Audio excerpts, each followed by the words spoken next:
وقال نبينا محمد صلى الله عليه وسلم من بنى لله مسجدا بنى الله له بيتا في الجنة الحمد لله।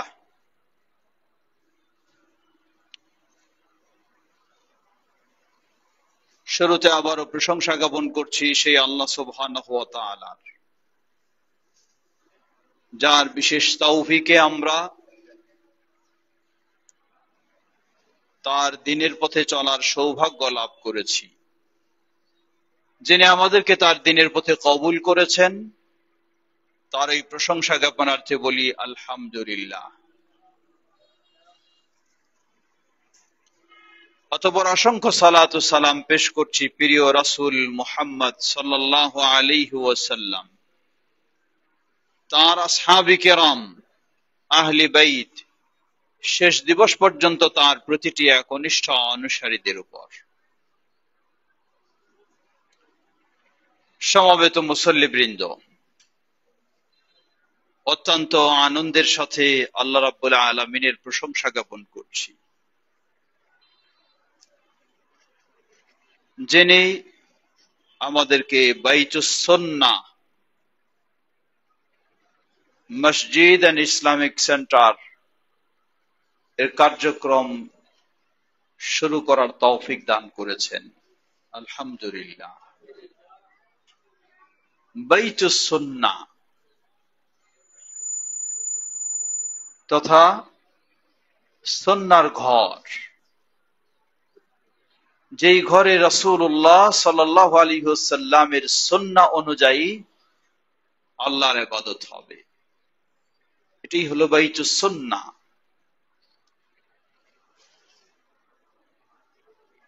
আল্লাহ সুবহানাহু ওয়া তাআলার আবারও প্রশংসা জ্ঞাপন করছি, যিনি আমাদেরকে আজকে এই জুমার সালাতের মধ্য দিয়ে বাইতুস সুন্নাহ এর ইবাদত শুরু করার তৌফিক দান করেছেন, সহজ করে দিয়েছেন, বলি আলহামদুলিল্লাহ।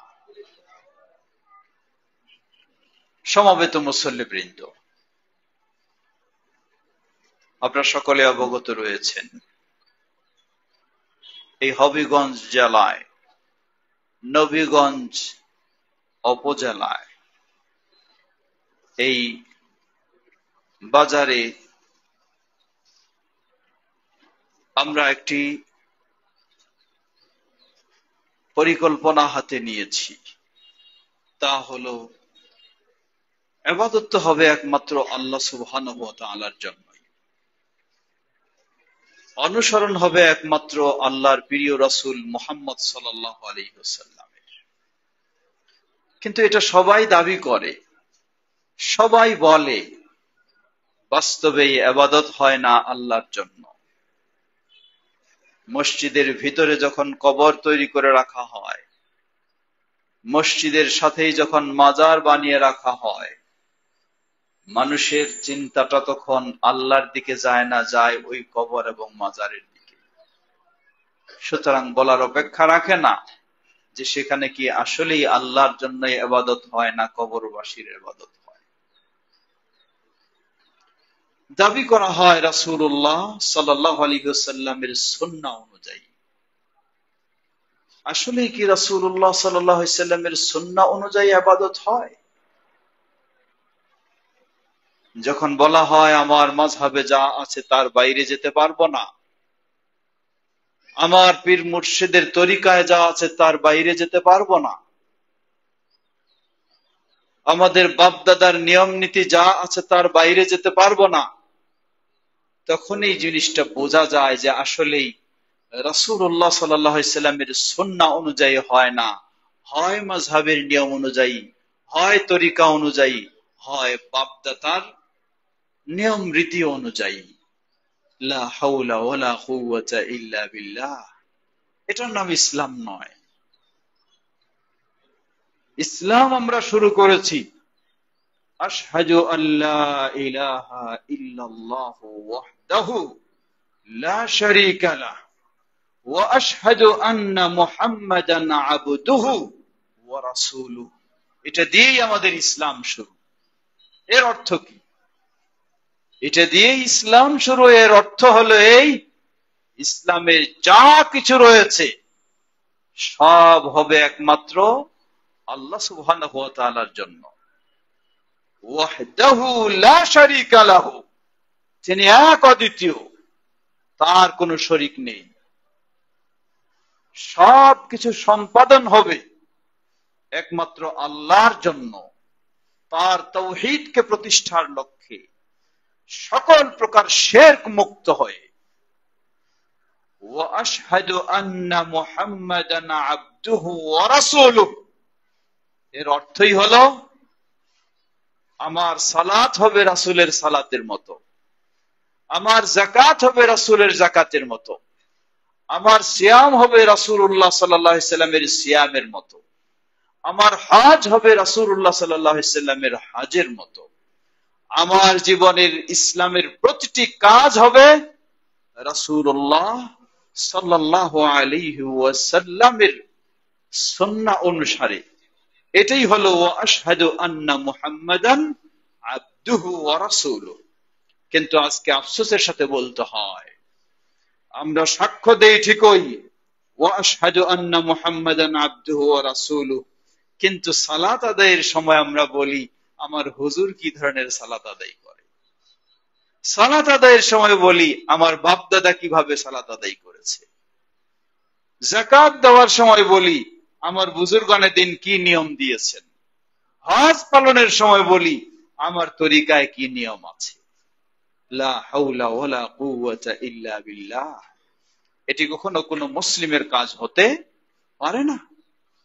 এভাবেই কোনো মুসলিমের কাজ হলে সে আসলেই ইসলামের উপর প্রকৃতভাবে প্রতিষ্ঠিত নয়, সে ইসলামের উপরে নেই, সে রয়েছে তার প্রবৃত্তির অনুসরণের উপরে।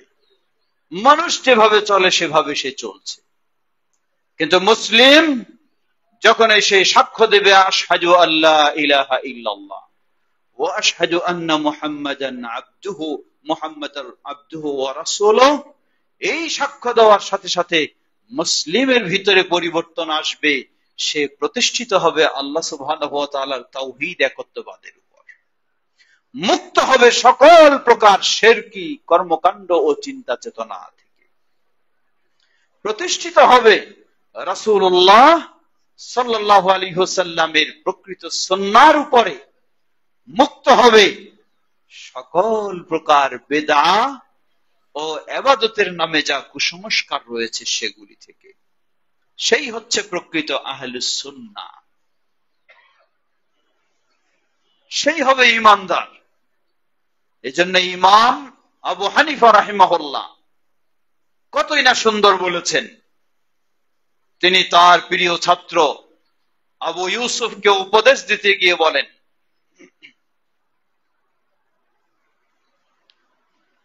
ইয়াকা ওয়াল কাওলা ফি দীনিল্লাহি বিররায়, হে আবু ইউসুফ জেনে রাখো তুমি আল্লাহর দ্বীনের ব্যাপারে কখনো নিজের মন মতো কথা বলো না।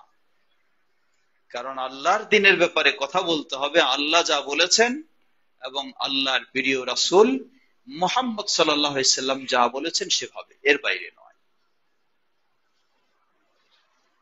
ওয়া আলাইকা বিইত্তিবা'ইস সুন্নাহ, ইমাম আবু হানিফা রাহিমাহুল্লাহ তার প্রিয় ছাত্র আবু ইউসুফকে উপদেশ দিতে বলছেন, ওয়া আলাইকা বিইত্তিবা'ইস সুন্নাহ, তোমার কর্তব্য হলো তোমার জীবনে তুমি রাসূলের সুন্নাহকে আঁকড়ে ধরবে, রাসূলের সুন্নাহকে তুমি অনুসরণ করবে।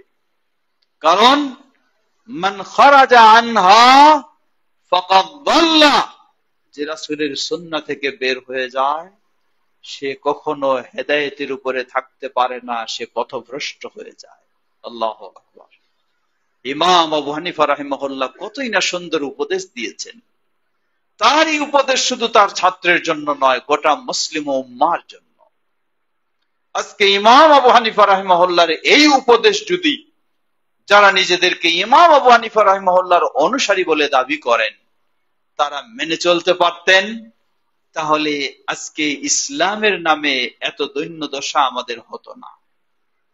সবাই আমরা এক পথে থাকতে পারতাম, সবাই আমরা সুন্নাহর পথে চলতে পারতাম, সবাই আমরা কোরআন এবং হাদিস যা বলে সেটাই আমরা বলতাম, এর বাইরে কিছু হতো না। আল্লাহ আমাদের সেই পথে ফিরে আসার তৌফিক দান করুন। সমবেত মুসল্লিবৃন্দ, আজকে অত্যন্ত আনন্দের সাথে আমরা বলতে পারি, বাইতুস সুন্নাহ মসজিদ এন্ড ইসলামিক সেন্টার আল্লাহ রাব্বুল আলামিনের বিশেষ তৌফিকে, অতঃপর আপনাদের সার্বিক সহযোগিতায় আজকে এই বাইতুস সুন্নাহ ও ইসলামিক সেন্টার এই জুমার সালাতের মধ্য দিয়ে শুরু হতে যাচ্ছে।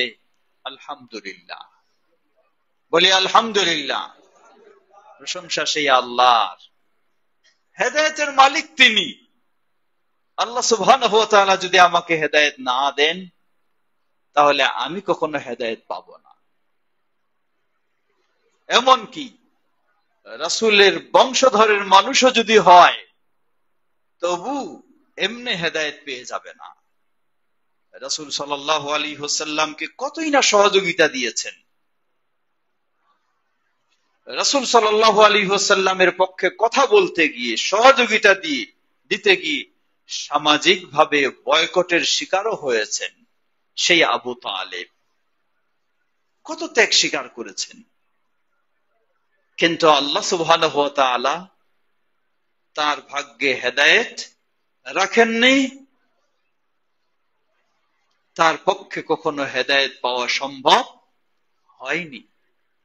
রাসূলুল্লাহ সাল্লাল্লাহু আলাইহি ওয়াসাল্লাম কতই না চেষ্টা করেছেন চাচা আবু তালেবের মুখ থেকে একবার লা ইলাহা ইল্লাল্লাহ বের হোক, কিন্তু সম্ভব হয়নি।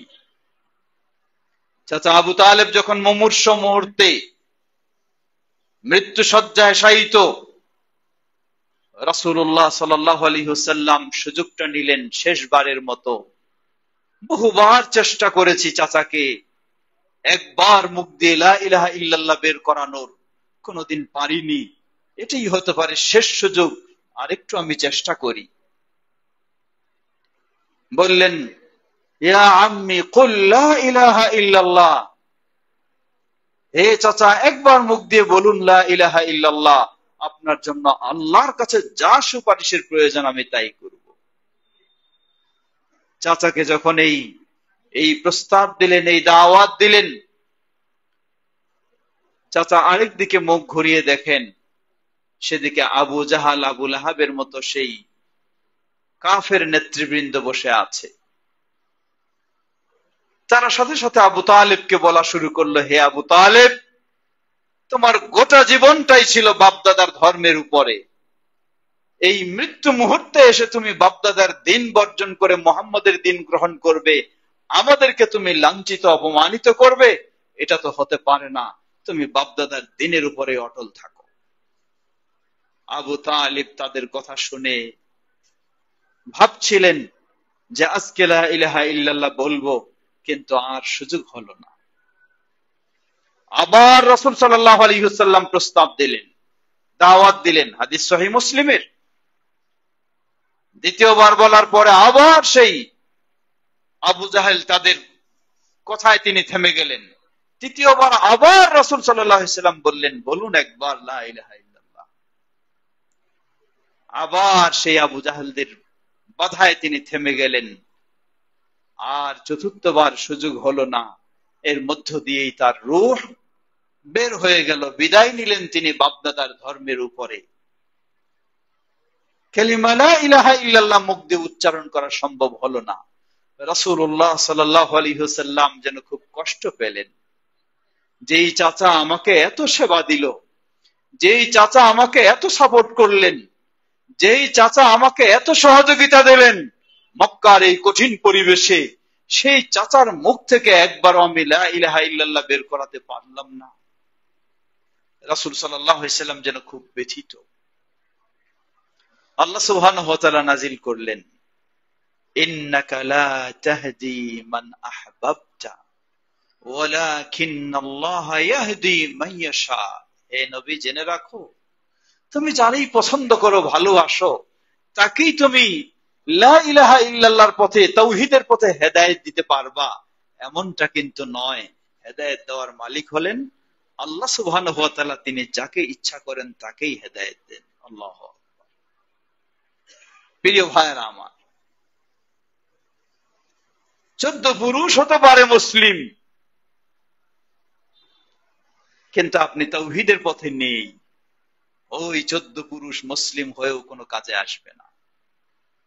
আপনি শিরকে হাবুডুবু খাচ্ছেন। অথবা হতে পারে 14 পুরুষ সব শিরকের পথে, কিন্তু আল্লাহ সুবহানাহু ওয়া তাআলা আপনাকে কবুল করেছেন, আপনি তাওহীদের পথে ফিরে এসেছেন, শিরক থেকে মুক্ত হয়ে গেছেন। এটি তৌফিক একমাত্র আল্লাহ সুবহানাহু ওয়া তাআলা। আল্লাহর কাছেই দোয়া করি, হে আল্লাহ, আমাদেরকে তাওহীদের পথে অটল থাকার তৌফিক দান করুন, সুন্নাহর পথে আমাদেরকে কবুল করে নিন। এই বাইতুস সুন্নাহকে আল্লাহ কবুল করে নিন। এই বাইতুস সুন্নাহর মাধ্যমে গোটা এলাকাবাসীকে সুন্নাহর পথে আল্লাহ কবুল করে নিন। সুতরাং আমাদের কর্তব্য হলো বেশি বেশি আল্লাহর কাছে দোয়া করা, তিনি হেদায়েতের মালিক। দ্বিতীয়, আমি যখন হেদায়েত পেয়ে গেছি তাওহীদের পথে, আমি যখন হেদায়েত পেয়ে গেছি সুন্নাহর পথে, সুতরাং আমার কর্তব্য হবে অন্য কেউ তাওহীদের পথ দেখানো, অন্য কেউ সুন্নাহর পথ দেখানো। তাওহীদের পথ দেখাতে গিয়ে, সুন্নাহর পথ দেখাতে গিয়ে হতে পারে আপনি বহু বাধার সম্মুখীন হবেন। সম্মুখীন শুধু আপনি হবেন না, হয়েছেন প্রিয় নবী মুহাম্মদ সাল্লাল্লাহু আলাইহি ওয়াসাল্লাম। মক্কার সবচেয়ে তিনি সম্ভ্রান্ত পরিবারের মানুষ ছিলেন, সবচেয়ে তিনি সম্মানী মানুষ ছিলেন। যেদিন থেকে তিনি বললেন আল্লাহ ছাড়া আর কারো কাছে মাথা নত করা যাবে না, কোন প্রতিমার কাছে মাথা নত করা যাবে না, সেদিন থেকে মক্কার মানুষেরা মুহাম্মদ সাল্লাল্লাহু আলাইহি ওয়াসাল্লামকে আর আল আমিন বলেও ডাকে না, আর সেই সম্মানও করে না। যদি এটি মুহাম্মদ সাল্লাল্লাহু আলাইহি ওয়াসাল্লামের ক্ষেত্রে হয়, তাহলে আপনার আমার ক্ষেত্রে তো অসম্ভব কিছুই না। আপনার পরিবারের মানুষেরা আপনাকে অনেক ভালোবাসতো, আপনার এলাকার মানুষেরা আপনাকে অনেক ভালোবাসে, কিন্তু যখন আপনি বলবেন এক আল্লাহ ছাড়া কোনো কবরে সেজদা দেওয়া যাবে না, এক আল্লাহ ছাড়া অন্য কারো পায়ে মাথা নত করা যাবে না, এক আল্লাহ ছাড়া অন্য কারো দাসত্ব ইবাদত করা যাবে না, সেদিন হয়তো অনেকেই আপনার প্রতি আগের মতো আর ভালোবাসবে না। যেদিন আপনি বলবেন ইসলাম মানে হলো ইসলামের প্রতিটি ইবাদত রাসূলুল্লাহ সাল্লাল্লাহু আলাইহি ওয়াসাল্লামের সুন্নাহ অনুযায়ী হতে হবে, অন্য কোনো মত নয়, সেদিন হয়তো আপনার কাছের মানুষেরা, এমনকি আপনার বাড়ির মানুষেরাও আগের মতো আর আপনাকে ভালোবাসবে না। মনে রাখবেন, দুনিয়ার সব মানুষ যদি আপনাকে ভালোবাসে আর আল্লাহ যদি আপনাকে ভালো না বাসে, তাহলে এই ভালোবাসার কোনো মূল্য নেই। আর দুনিয়ার সব মানুষ যদি আপনাকে অপছন্দ করে, কিন্তু আপনাকে যদি ভালোবাসেন, পছন্দ করেন আল্লাহ সুবহানাহু ওয়া তাআলা, আলহামদুলিল্লাহ, এটাই আপনার জন্য যথেষ্ট, এটাই আপনার জন্য যথেষ্ট। সুতরাং সেই সাহস নিয়ে, সেই আল্লাহর ভালোবাসাকে সামনে রেখে, সেই জান্নাতের পথ যেন আমাদের জন্য উন্মুক্ত হয়, নিশ্চিত করতে পারি, সেভাবেই আমাদের সকলকে, প্রতিটি মুসলিমকে অগ্রসর হতে হবে। আল্লাহ আমাদের সকলকে সে তৌফিক দান করুন। আজকে এই বাইতুস সুন্নাহ মসজিদ এন্ড ইসলামিক সেন্টার সেই আহ্বান জানায়, সেই দাওয়াত জানায়, ভিন্ন কোনো দাওয়াত নয়, ভিন্ন কোনো কথা নয়, ভিন্ন কোনো বক্তব্য নয়। একটি কথা, যেই কালিমা শাহাদা দিয়ে আমরা ইসলাম গ্রহণ করেছি, সেই কালিমা শাহাদার উপর আমাকে প্রকৃতভাবে প্রতিষ্ঠিত হতে হবে। এজন্য আমাকে সকল প্রকার শিরক থেকে মুক্ত হতে হবে, সকল প্রকার বিদআত থেকে মুক্ত হতে হবে, তাওহীদের উপর প্রতিষ্ঠিত হতে হবে, সুন্নাহর উপর প্রতিষ্ঠিত হতে হবে। এটি হলো আহলুস সুন্নাহ, এটি হলো আহলুল হাদিস এর দাওয়াত। আপনাকে ভিন্নজন বিভিন্ন রকমের বিভিন্ন ভাবে ভুল বোঝানোর চেষ্টা করবে, বাপ দাদার অনেক কিছু দোহাই আপনাকে দেওয়ার চেষ্টা করবে। একটু আগেই আমরা জানলাম আবু তালেব হয়ে যাচ্ছিল, মনে হয় সে কালিমা পাঠ করে ফেলবে, কিন্তু যখন বাপ দাদার নিয়মে চলে যায় আবার সে কালিমা থেকে দূরে সরে যায়, সম্ভব হয়নি। এজন্য আল্লাহ সুবহানাহু ওয়া তাআলা কোরআনুল কারীমে কয়েক জায়গায় বলেছেন, وَإِذَا قِيلَ لَهُمُ اتَّبِعُوا مَا أَنزَلَ اللَّهُ قَالُوا بَلْ نَتَّبِعُ مَا أَلْفَيْنَا عَلَيْهِ آبَاءَنَا। যখন তাদেরকে বলা হতো তোমরা অনুসরণ করো, মেনে চলো যা আল্লাহ নাজিল করেছেন, তথা কোরআন এবং হাদিস, তারা জবাব দিতেন, বলতেন না, এটা না, আমরা মেনে চলবো আমাদের বাপ দাদাকে যেই নিয়মে পেয়েছি সেই নিয়মে, যার ফলে ইসলামের পথে আসার সুযোগ হয়নি। সুতরাং আহলুস সুন্নাহ যে প্রকৃত হবে, আহলুল হাদিস যে প্রকৃত হবে, তার দায়িত্ব কর্তব্য হলো সর্বক্ষেত্রে সর্বসময়ে সে আল্লাহ যা নাজিল করেছেন কোরআন এবং রাসূলুল্লাহ সাল্লাল্লাহু আলাইহি সাল্লামের সহিহ হাদিস, সেই পথেই সে বেছে নেবে, সেই পথেই সে চলবে। এটি হলো মুক্তির পথ, এটি হলো শান্তির পথ, এটি হলো মুসলিম উম্মার বিজয়ের পথ। আমরা যেন সে পথে অটল থাকতে পারি, অবিচল থাকতে পারি। আল্লাহ আমাদের সকলকে সে তৌফিক দান করুন। ওয়া আখিরু দাওয়ানা আলহামদুলিল্লাহি রাব্বিল আলামিন ওয়া সাল্লাল্লাহু আলা নবিয়িনা মুহাম্মদ।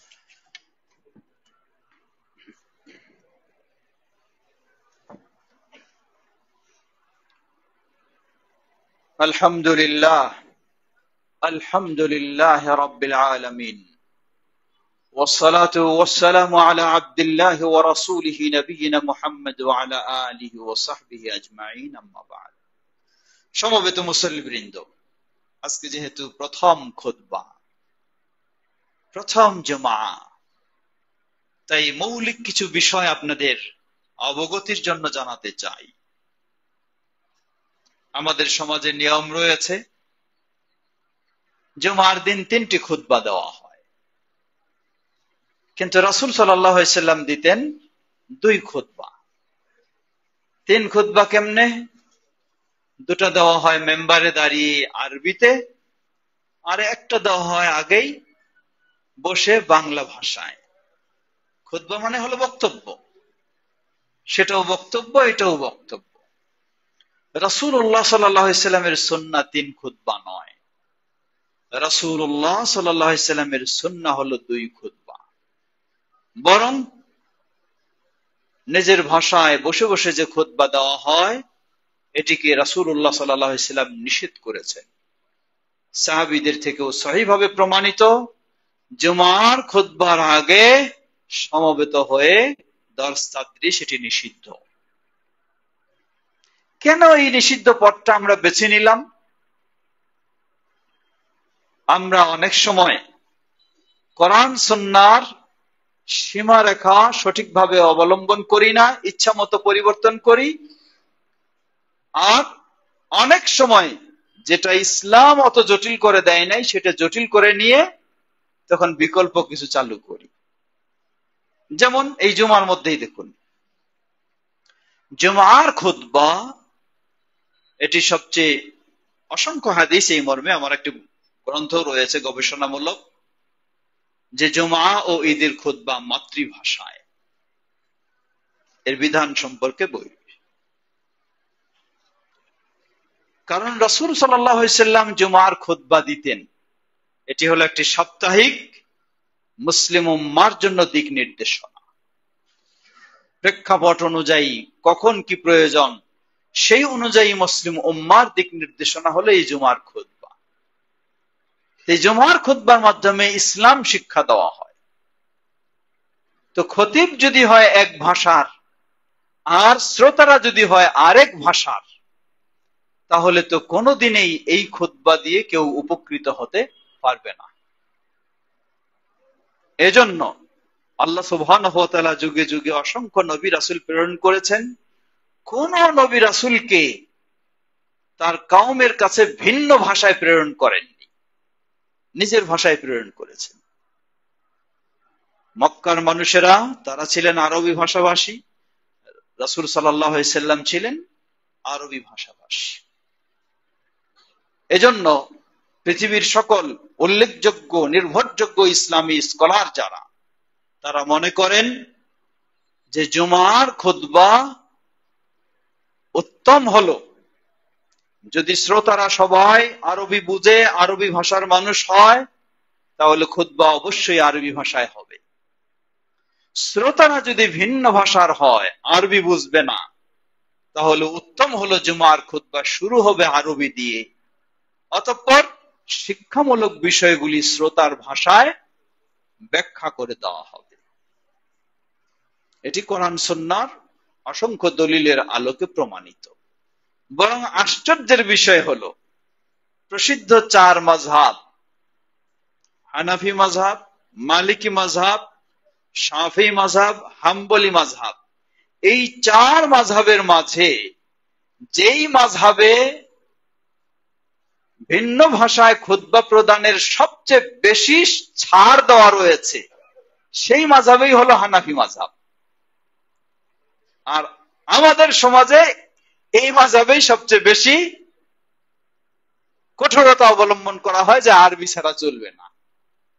অথচ চার মাযহাবের মাঝে হানাফি মাযহাবেই সবচেয়ে বেশি ছাড় দেওয়া রয়েছে যে ভিন্ন ভাষায় খুতবা হতে পারে।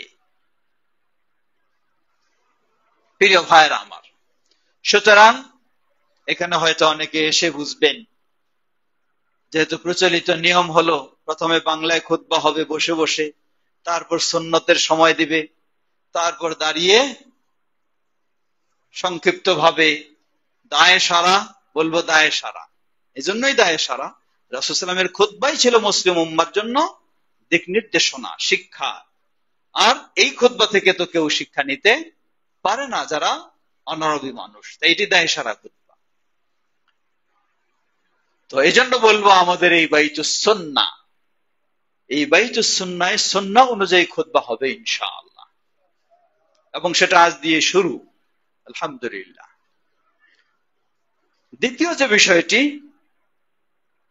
তাই আপনারা এসেই কেউ কখনো মনে করবেন না যে খুতবা চলতেছে আমাকে সুন্নতের জন্য সময় দেওয়া হবে, পরে সুন্নত পড়ব না, এটা নিয়ম নয়।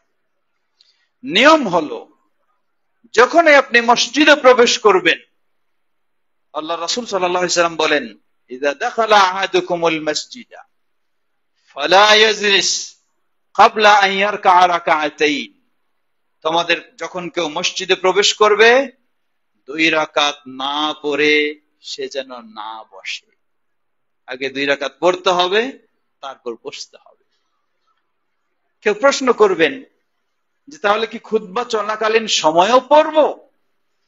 কারণ আমাদের মসজিদগুলিতে খুতবা চলাকালীন গেলে নিষিদ্ধ করা হয়, ডাইরেক্ট বসতে বলা হয়। এখানে 2টি অন্যায়। প্রথম অন্যায় হলো ডাইরেক্ট বসাটা অন্যায়, দ্বিতীয় অন্যায় হলো সালাত পড়তে না দেওয়াটা আরেক অন্যায়। অথচ রাসূলুল্লাহ সাল্লাল্লাহু আলাইহি ওয়াসাল্লামের অবস্থাটা কি ছিল লক্ষ্য করুন। মসজিদে নববীর মেম্বারে দাঁড়িয়ে তিনি খুতবা দিচ্ছেন, হাদিস সহিহুল বুখারীর হাদিস। ঠিক এই মুহূর্তে এক সাহাবী প্রবেশ করলেন, মসজিদ ভরে গেছে, ভিতরে আসার সুযোগ হয়নি, গেটের কাছে তিনি জায়গা পেলেন, সেখানে তিনি বসে গেলেন। রাসূল সাল্লাল্লাহু আলাইহি ওয়াসাল্লাম মেম্বার থেকে তাকে দেখেছেন যে এই ব্যক্তিটা এসে সালাত না পড়ে বসে গেছে।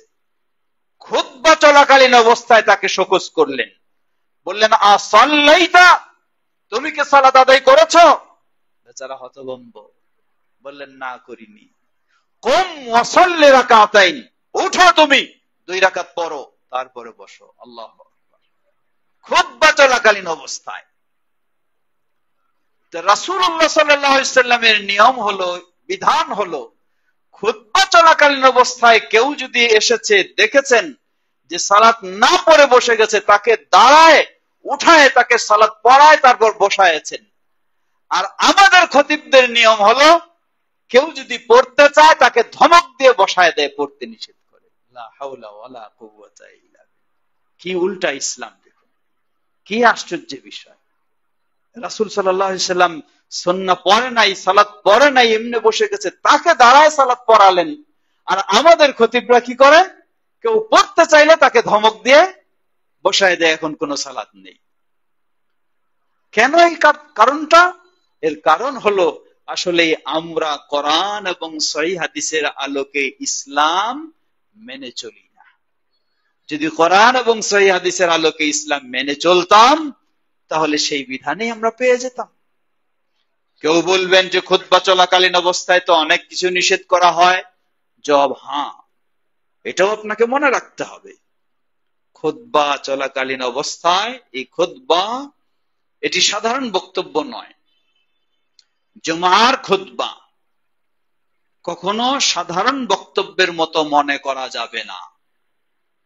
জুমার খুতবা শোনা আপনার জন্য ওয়াজিব। জুমার খুতবা চলাকালীন পরস্পরে কোনো কথা বলা যাবে না। এমনকি কেউ যদি কথা বলে আপনার পার্শ্বে, আপনি তাকে খালি বলবেন যে চুপ করো, এটুকু বলবেন। এটা তো খারাপ কাজ করলেন না, ভালোই করলেন যে সে বিশৃঙ্খলা করছে। আল্লাহ রাসূল সাল্লাল্লাহু আলাইহি সাল্লাম বললেন যে আপনার জুমাটা বাতিল হয়ে গেল। ফাকাদ লাগাউতা, আপনি আপনার জুমার মর্যাদা নষ্ট করে ফেললেন। কত কঠিন! একেবারে নীরব। কেন নীরব? কেন এত কঠিন গুরুত্ব দেওয়া হলো? কারণ মানুষ যেন এই খুতবার মূল্যবান বক্তব্যগুলি মনোযোগ দিয়ে শুনতে পারে, দিন শিখতে পারে, এজন্যও এই ব্যবস্থা। কিন্তু আফসোস, আমাদের শ্রোতারা এসে কি করতে হয়? বধিরের মতো বসে থাকতে হয়, কিছু বুঝতে পারি না। কারণ খতিব তো আরবি ছাড়া কিছুই বলে না, আর আমাদের পক্ষে তো তা বোঝা সম্ভব হয় না, যেহেতু আমরা অন্য ভাষার মানুষ।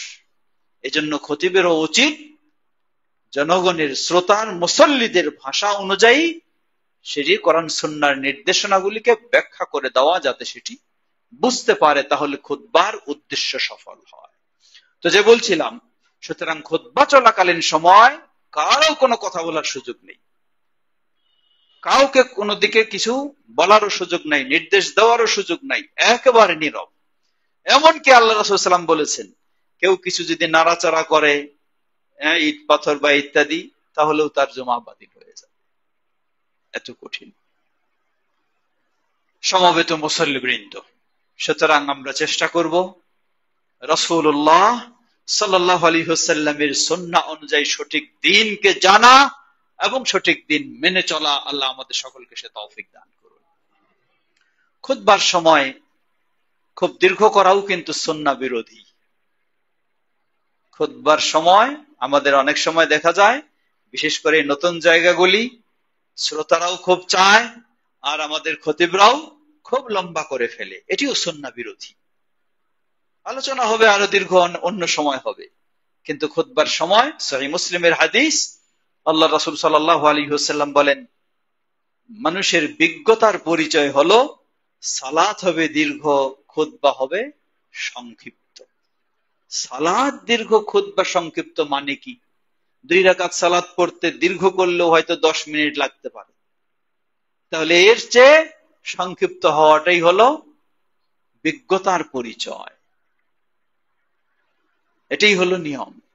কিন্তু আমাদের যদি আরবি ভাষায় খুতবা হয়, 10 মিনিট খুতবা হলেই দেখা যাবে যে অনেক আলোচনা হয়ে যাবে, কিন্তু আমাদের পক্ষে তা হয় না, যেহেতু একটু বোঝাতে হয়। তাই আপনি 10 মিনিটের জায়গায় খুব বেশি আপনি আধা ঘন্টা নেবেন, কিন্তু 1 ঘন্টা বা আরো বেশি চলতেই থাকবে, এটি সুন্নাহ পরিপন্থী, এটাও হওয়া উচিত নয়। তাই আমরা খুব দীর্ঘ করব না, প্রয়োজন হলে সালাতের পরে আমরা কিছু উন্মুক্ত প্রশ্ন উত্তর বা জানার কিছু সুযোগ আমরা আজকে হোক বা যখনই হোক সেগুলি থাকবে, কিন্তু খুতবা আমাদের সুন্নাহ অনুযায়ী হওয়া উচিত। আল্লাহ আমাদের সকলকে সে তৌফিক দান করুন। সমবেত মুসল্লিবৃন্দ, সত্যি আজকে আনন্দের বিষয়, আপনি পাশে একটি মসজিদ পাচ্ছেন না যেখানে তৃপ্তির সাথে আল্লাহর জন্য ইবাদত করবেন, রাসূলুল্লাহ সাল্লাল্লাহু আলাইহি সাল্লামের সুন্নাহ অনুসরণ করে সালাত আদায় করবেন। সেই জায়গায় আমাদের কিছু ভাইয়ের বা আপনাদের সকলের পারস্পরিক সহযোগিতা ও উদ্যোগে আজকে আমরা একটি সুন্দর বাইতুস সুন্নাহ শুরু করলাম। আলহামদুলিল্লাহ, আল্লাহ আমাদের এটিকে কবুল করে নিন, এটিকে সুপ্রতিষ্ঠিত করুন, এটি যেন তাওহীদ ও সুন্নাহর মারকাজ হয় সেই হিসাবে আল্লাহ কবুল করে নিন। এটি অস্থায়ী, আপনারা জানেন, পাশে এই জায়গা হয়তো নির্বাচন হয়ে গেছে, সেখানে ইনশাআল্লাহ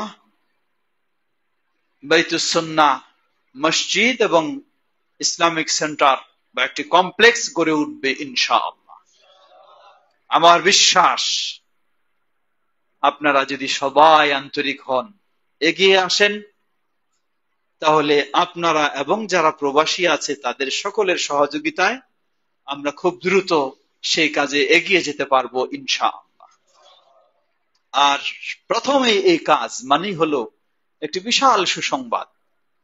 আল্লাহ রাসূল সাল্লাল্লাহু আলাইহি ওয়াসাল্লাম বলেন, মান সান্না সুন্নাতান হাসানাতান ফিল ইসলাম ফালাহু আজরুহা ওয়া আজরু মান আমিলা বিহা, আও কামা ক্বালা নবী সাল্লাল্লাহু আলাইহি ওয়াসাল্লাম। যে ইসলামে শরীয়ত সম্মত কোন কাজ সর্বপ্রথম শুরু করবে, এই প্রথম শুরু করার কারণে তিনি তো সওয়াব পাবেন, পরবর্তীতে যতজন এটাতে সম্পৃক্ত হবে সকলের সমান সওয়াব যারা প্রথমে ছিলেন তাদেরকে আল্লাহ দান করবেন। সুবহানাল্লাহ, এটি বিশাল বিষয়। 50 বছর পর আপনি আমি থাকবো না, আল্লাহ কবুল করলে এই সেন্টার থাকবে 50 নয় শত শত বছর, কিন্তু যারাই এখানে সম্পৃক্ত হবে সকলের সমান সওয়াব আজকে যারা শুরু করবেন আল্লাহ তাদেরকে দান করবেন। সুবহানাল্লাহ। সুতরাং এই বিশাল মর্যাদা আমরা সকলেই নেওয়ার চেষ্টা করব, আল্লাহ আমাদের তৌফিক দান করুন।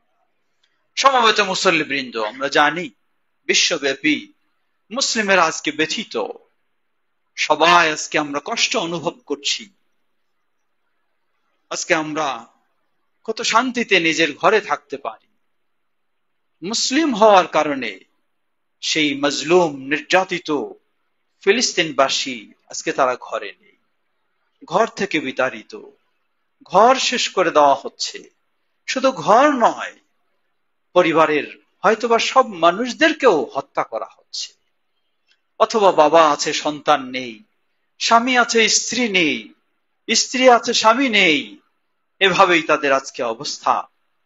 প্রথমত আমরা আল্লাহর কাছে দোয়া করি, আল্লাহ তাদেরকে হেফাজত করুন এবং সেই ঘাতক সন্ত্রাসী ইহুদিদেরকে আল্লাহ ধ্বংস করে দিন। বিশ্ব মুসলিমদেরকে তাদের কল্যাণে, সেই নির্যাতিত মানুষদের কল্যাণে এগিয়ে আসার তৌফিক দান করুন। এটা থেকে যেন আমরা শিক্ষা নিয়ে আমরাও ইসলামের উপর প্রতিষ্ঠিত থাকতে পারি, আল্লাহ আমাদের সকলকে সে তৌফিক দান করুন। সমবেত মুসল্লিবৃন্দ, সর্বশেষ ছোট্ট একটু উপদেশ আমি সকলের জন্য স্মরণ করে দিতে চাই। আজকে যেমন আমরা এখানে সমবেত হয়েছি, এটি যেন আমাদের এক প্রকার ঈদ।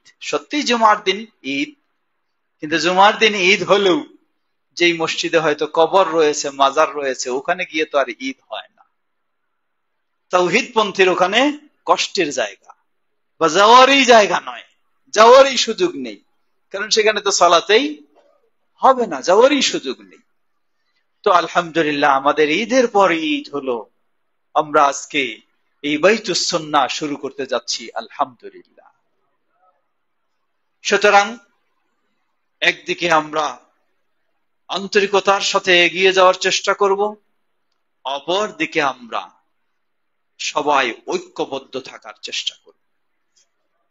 কারণ আজকে ঐক্য না হলে যা হয়, বর্তমান বিশ্বে যদি মুসলিম দেশগুলি, মুসলিম শাসকেরা ঐক্যবদ্ধ থাকত, তাহলে সেখানে ইহুদি খ্রিস্টানদের মোড়লগিরি করার সুযোগ থাকত না।